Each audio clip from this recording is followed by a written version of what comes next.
Today I want to talk about an exercise that pertains to basketball players and being able to go overhead, putting their arms overhead while maintaining a neutral spine and not going into back extension. So if I turn to the side here and I bring my arms overhead, a lot of the athletes we work with will immediately go into back extension. All right, when I go into back extension, my core is going to be long and weak, my back's going to be turned on, and it's going to be very difficult to load my glutes. All right.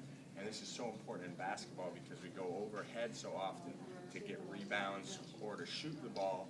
As I go overhead, if my back goes in an extension, the shoulder blade isn't properly going to sit on the rib cage, and you're going to use leverage with your shooting.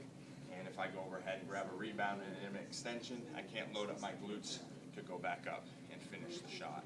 So here's a simple exercise we do with our athletes to teach them how to go overhead and increase the mobility and flexibility in their shoulders while maintaining a neutral spine.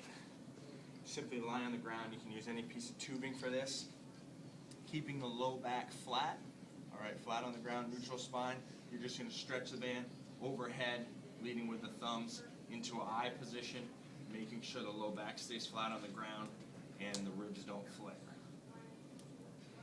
Usually do 2 sets of 10 or 12 repetitions with our athletes, and then we'll move on to something else. So try that if you're having trouble with your athletes going overhead without maintaining a neutral spine.